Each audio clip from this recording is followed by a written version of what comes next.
Welcome to puppy kitchen. இன்றைக்கி நம்ம கிச்சனில் சப்பாத்திக்கு சிம்பிளாக டேஸ்ட்டாக ஒரு சைட் டிஷ் பார்க்கலாம். ஒரு 1/4 மணி நேரத்தில் இந்த சைட் டிஷ் வந்து செஞ்சிடலாம். இது இட்லி தோசை எல்லாத்துக்குமே வந்து நல்லாயிருக்கும். இதுக்கு தேவையானதெல்லாம் இதுதான். தக்காளி, சின்ன வெங்காயம் ஒரு 2 கைப்பிடி எடுத்துக்கோங்க, இல்லைன்னா பெரிய வெங்காயம் பொடியாக கட் பண்ணிக்கலாம். ஒரு 6 பல் பூண்டு, பச்சை மிளகாய் 2, கருவேப்பிலை, கொத்தமல்லி, ஒரு சுண்டைக்காய் சைஸ் புளி, கத்திரிக்காய் வந்து ஒரு 4, தக்காளி வந்து ஒரு 4.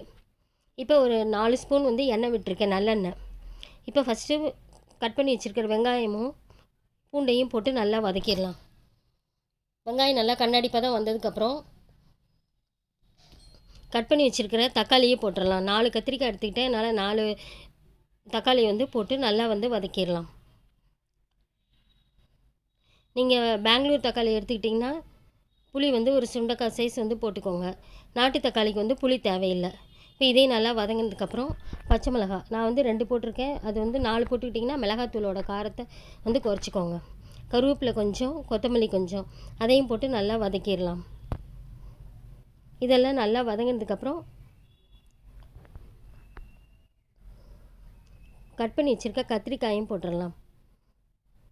இந்த மாதிரி சப்பாத்திக்கு ஒரு தடவை சைட் டிஷ் செஞ்சு பாருங்கள்.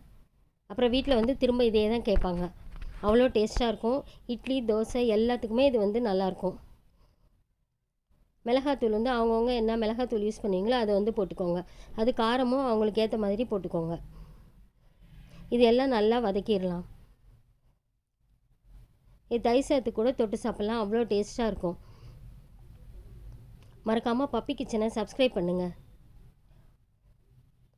இது நல்லா வதங்கினதுக்கப்புறம்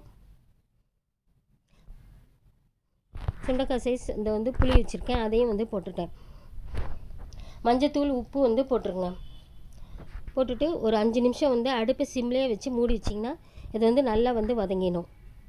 தக்காளியிலே தண்ணி விட, அதனால் தண்ணியெலாம் வந்து எதுவும் விட வேண்டாம். சப்போஸ் உங்களுக்கு விடணும்னு தோணுச்சுன்னா கொஞ்சோண்டு வந்து தெளிச்சுட்டு தட்டை போட்டு மூடி வச்சுருங்க. இப்போ எல்லாமே வந்து நல்லா வதங்கிருச்சு. ஒரு தடவை இந்த மாதிரி சப்பாத்திக்கு அந்த சைட் டிஷ் வந்து ட்ரை பண்ணி பாருங்கள், நல்லாயிருக்கும். இப்போ இது வந்து நல்லா ஆறுனதுக்கப்புறம் மிக்சியில் பல்ஸில் வச்சு ஒரு சுற்றி எடுத்துக்கலாம். ரொம்ப நைஸாக வந்து அரைக்க வேண்டாம். பார்க்குறதுக்கே எவ்வளோ நல்லாயிருக்கு பாருங்கள். டேஸ்ட்டும் வந்து நல்லாயிருக்கும். இந்த மாதிரி நீங்கள் வந்து ஒரு தடவை ட்ரை பண்ணி பாருங்கள்.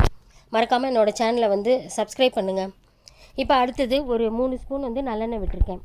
இந்த டிஷ் வந்து நல்லெண்ணெயில் செஞ்சால் தான் நல்லாயிருக்கும். கடுகு போட்டுடலாம். கடுகு நல்லா பொரிஞ்சதுக்கப்புறம் உளுத்தம்பருப்பு, கடலைப்பருப்பு, கருவேப்பிலை இதெல்லாம் நல்லா வதங்கினதுக்கப்புறம் நம்ம அரைச்சி வச்சுருக்கிற அந்த கத்திரிக்காய் கடையில் வந்து போட்டுடலாம்.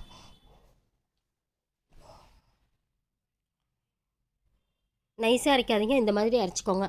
அம்மி இருந்துச்சுன்னா அம்மியில் 1 2 தட்டிடலாம். எப்பயும் வந்து சப்பாத்திக்கு குருமா தான் பண்ணுவோம். இந்த மாதிரி செஞ்சு பாருங்கள். இது ஃப்ரிட்ஜில் 2 நாள் வச்சு கூட சாப்பிட்லாம், அவ்வளோ டேஸ்ட்டாக இருக்கும். குழந்தைங்களுக்கு லஞ்ச் பாக்ஸுக்கும் இது வந்து கொடுக்கலாம். ஒரு சப்பாத்தி செஞ்சு இந்த மாதிரி போட்டு கொடுத்துருங்க. பார்க்குறதுக்கு எவ்வளோ நல்லாயிருக்கு பாருங்கள். இந்த மாதிரி வந்து செஞ்சு பாருங்கள். செஞ்சு பார்த்துட்டு உங்களோட கமெண்ட்ஸை வந்து மறக்காமல் அனுப்புங்க. மறக்காமல் பப்பி கிச்சனை வந்து லைக் பண்ணுங்கள், சப்ஸ்கிரைப் பண்ணுங்கள்.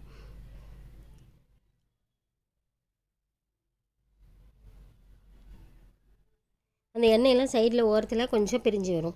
மறக்காமல் என்னோடய சேனலை வந்து சப்ஸ்கிரைப் பண்ணுங்கள், லைக் பண்ணுங்கள், ஷேர் பண்ணுங்கள். தேங்க்யூ.